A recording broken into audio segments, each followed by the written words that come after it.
One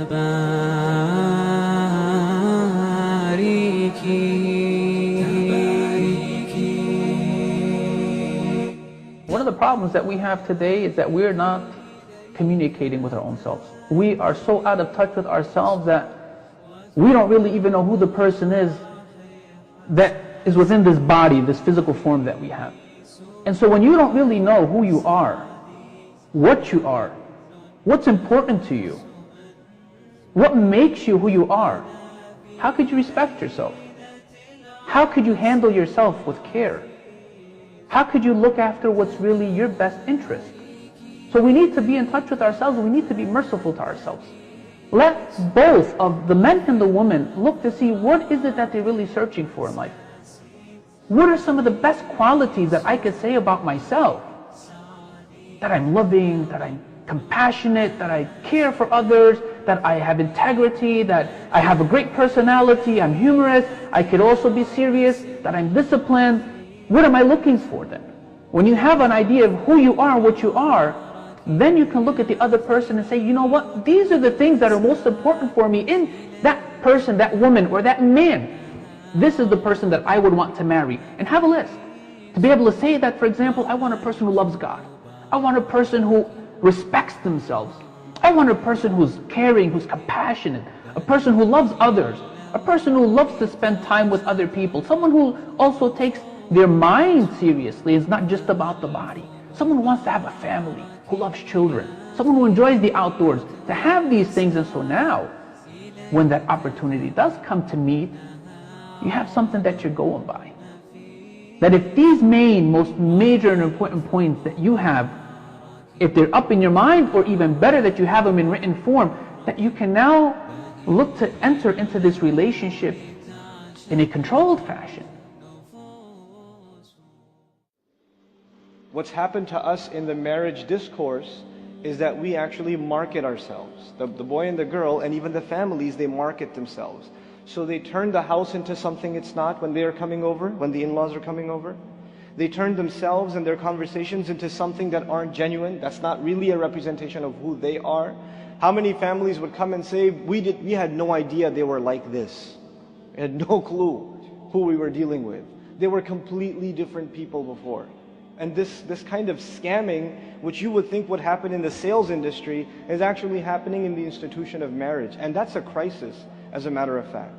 Some of the more, I guess, forward-thinking families that aren't as conservative, quote-unquote, they say, okay, no, let the boy and girl talk to each other.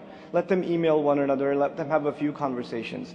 But at this point, both of them are so, blind, and they're so interested in just getting the celebration and the new dress and the gifts and all this stuff. They're so caught up in the hype and all the congratulations they're getting and all the phone calls and text messages that even when they talk to each other, it's actually empty fluff conversations.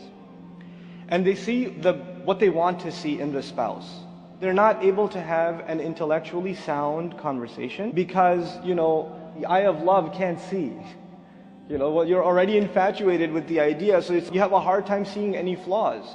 And that infection actually lasts a little bit longer even after marriage, for the first couple of weeks.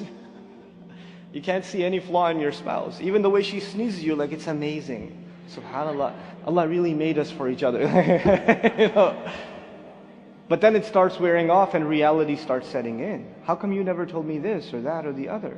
I didn't realize you're this way or that way or the other way, So first, my encouragement to the families and to the young people that are looking to get married is to be mature in this process. Then the other thing I want to talk to is the elders, specifically the elders in our communities. You people are so worried sometimes about your messed up kids that you say maybe if we marry him to a good girl or we marry her to a good boy, things will work out fine. So all the really messed up things you know about your child, you don't tell anyone. You don't tell even the family that you're dealing with, and you keep it hidden as best you can, because if they found out, they wouldn't marry your child. And on top of that, of course, you're suffering from some kind of schizophrenia in which you tell yourself the lie so much that we have a good boy that you start believing it yourself. And in the face of reality, your child is coming home, that's not a child, it's a man. your son is coming home at 2, 3 in the morning. He can't even stand up straight. Oh, he must have been making tahajjud. The tafsir seminar must have been late. Or, come on. A lot of times our parents know that the young man has a drug problem. He's got an alcohol problem. He's got a clubbing problem. And this is the reality of like the lack of foundation in many marriages. But I am saying, look, there's a reason these kinds of things are happening. And there's some really fundamental realities that we're choosing to close our eyes to, that we can't afford to anymore for the sake of our own sons and our own daughters. The Prophet ﷺ simplified it, where he said in an authentic hadith, he says, when there comes to you that person, that suitor, the male, you find in him, in his religion, in his understanding, in his practicing of his religion, of Islam, and in his manners and character, that which pleases you, then marry them to your daughters, marry them to your sisters, marry them to those that are under your guardianship, whom they've come to ask for. If you don't do it, there's going to be some serious problems and corruption. That's how simple. He didn't say if there comes to you the doctor, the engineer, the businessman, that if he has this much money, or that if his age has to be like this or like that. And understanding the issue of deen, naturally the person's going to have to be mature. He's going to have a sense of responsibility and accountability and discipline. He's going to have to be physically also mature. And there's going to also need to be that sense of having, the finances to take care of a family. But the main thing to understand is that all of that complements itself. It's not that the main thing we're looking for is to see what type of money he has so that he can treat my daughter like a princess. It's not about that. Islam kept it simple. The person's belief, their practice, their righteousness, and it's backed up in their manners. And that second part is very important. Because it's not about a person saying that they're practicing and they look like they're practicing, whether it's the male or the female. But in their speech, they're sour, in their personality, they're ugly. It's got to be that the two are together, really fortifying that you really are a believer, and it shows in the way you live your life. Well, in Islam, there's nothing to actually say that you have to first complete your college education and go into grad school and have finished up this career or that career before you get married. There's nothing in the Quran or in the Sunnah saying you have to first go to college before you can get married. Naturally, to have an education is very highly encouraged in Islam, and actually it's something that's a fundamental teaching in Islam. To be ignorant is not at all praiseworthy. It's on the opposite scale of being something that's highly discouraged. But at the same time, our brothers and sisters who want to go ahead and get their education and become successful people in this world, they need to balance things out. What is it going to mean for me if I delay marriage for another 4 years, another 8 years, when I turn 30-something years old, and then I'm going to look to want to try to settle down? There has to be a correct understanding. There has to be a placing of everything in its proper place. Islamically, we're supposed to love our parents and we're supposed to respect them, but at the same time, the parents are supposed to really recognize that they should be more interested in what's best for their kids, and the way that they may perceive the better person to be for their wife or their son, or a husband for their daughter, it may not really be what their son or daughter is looking for. So there really has to be a true sense of communication, a humbling between the two, so that this way they can look to make the best thing happen for their son or daughter.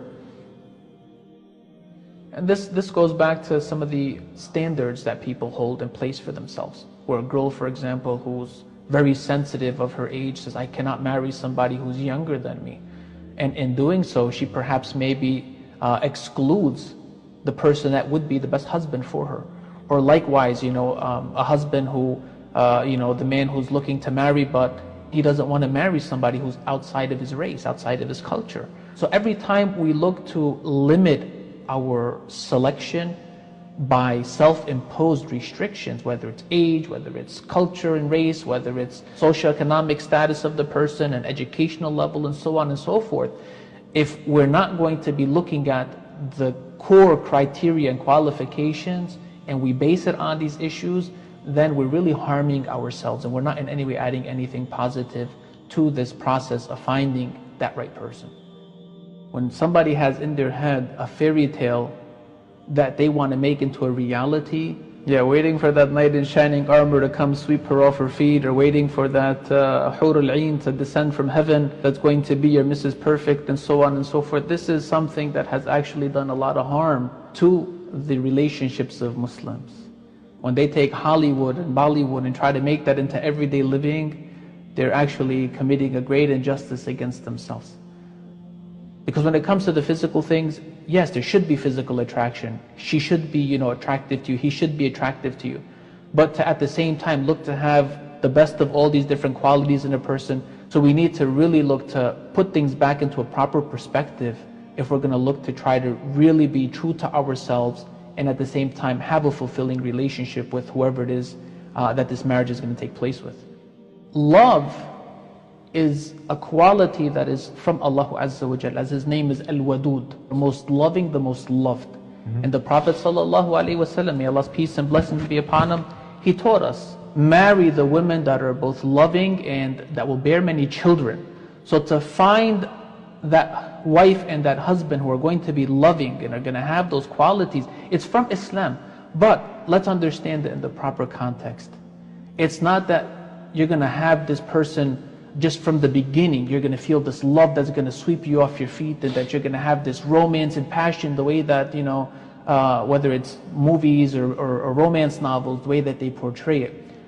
That's really, in essence, the other L word, the four-letter L word, and it's lost. It's not really love. There's a big confusion between the two. Love in Islam is a required quality, and it's one of the things that Allah subhanahu wa ta'ala, that He says in the Quran, from His miraculous signs is that He has created for you spouses just like yourselves, and that He has placed between the two of you love and mercy. So these are qualities that we need to have, but at the same time we need to put them in the proper perspective and understand it's not lust. It's not falling in love with the person's complexion and how handsome he looks or how beautiful in her body shape and things of that sort. Love is a quality that really, through the relationship with time, after truly getting the ability to know one another and having the relationship established on the right principles, that's something that exists, but it's further nurtured and cultivated, so that it truly blossoms to what it needs to be through that relationship of marriage. There's fear within these individuals that's preventing them from taking that step. And that's the thing, they have to make that active decision. If they're making dua to Allah, they need to then allow Allah to guide them in the right direction. And part of that right direction is looking to have clearly what you're looking for, and then looking to get the proper methodology of finding that person. Get your family, your friends. And these things, honestly, when it comes to the cultures of different Muslims, these are some of the conflicts that take place, because normally in the countries back home, it's something that a lot of times there's still people that their parents are deciding for them who they're going to marry. We as parents, sometimes we expect our children to listen to us, but we are unreasonable. We don't want them to marry someone for some silly, un-Islamic reason. And then we force them to marry someone whom they are not supposed to be marrying. Daughter tells you, Dad, I'm not happy. I don't want. You say, you have to. You don't know how much goodness they've done for me. Believe me, if you have imposed on your child that she marry someone whom she does not want to marry, you have committed a sin. And this is one of the reasons why the divorce rates are so high.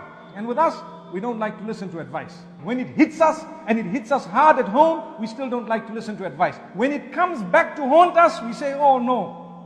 Definitely, in order for someone to get married, they need to be stable. Why? Because you're now moving into a different stage of life. It's no longer you worrying about yourself or maybe living under the roof of your parents. This is now you starting your own family. And to do that, there has to be certain prerequisites, certain qualities and qualifications that are needed from both the brother's side and from the sister's side. And part of it is the financial. That you need to be able to take care of the basic needs. In general, if we're Muslims who are looking to try to fulfill our innate needs of marriage and companionship, and we want to do it according to what Islam teaches us, but there still needs to be that ability to make sure that you can take care of the basics, so that you're not getting married today and then breaking up and divorcing tomorrow because you don't have money to pay for an apartment, or to keep paying for the apartment, or for bills or things of that sort. I'm not talking about luxuries of buying fancy furniture and jewelry and things of that sort, which are materialistic luxuries, which aren't real basic needs. And so this is one of the things that really needs to be put into proper context, and hopefully it's understood by our brothers and sisters. The high dowries. The dowry, the mahar, basically the gift that is given to the wife by the husband. Sometimes you'll have the illusion that you're actually purchasing the person instead of actually marrying them. And that's just the dowry. And then you add on top of it all the other financial requests and obligations and burdens of jewelry and furnishings of an apartment and home and this and that, and the ceremony itself. It's just mind-blowing. Today, when you want to get married, first thing you do is you ask the man, what do you have? What type of a job do you have? What car do you drive? Do you have a house? How much is your salary? What figure do you have? If not, we fight with the daughter and say, not this man. He's not good enough. Our fathers or grandfathers, when they got married, they were much happier than we are. And they married those who had absolutely no house, no shoes sometime. They were just honest, upright, pious people. And they were people who, the fathers of the girls knew that this person is so honest and so responsible that he will look after my daughter, even if he doesn't have something right now. But he's a responsible man. So they let them get married. They were happier than those in our generation who look for money prior to you getting married. So how is it? You will only be married at the age of 40, my beloved brother, because that is when you will own a house. Those who choose to look at wealth and wealth alone, and status in society and status alone, a lot of the times they doom their daughters into great depression. Yet they just want to save their names. That's why they got them married there. May Allah protect us. It's not always the case, but it is happening more often today than ever before. May Allah grant us the ability to seek guidelines from the messenger we claim to love so much.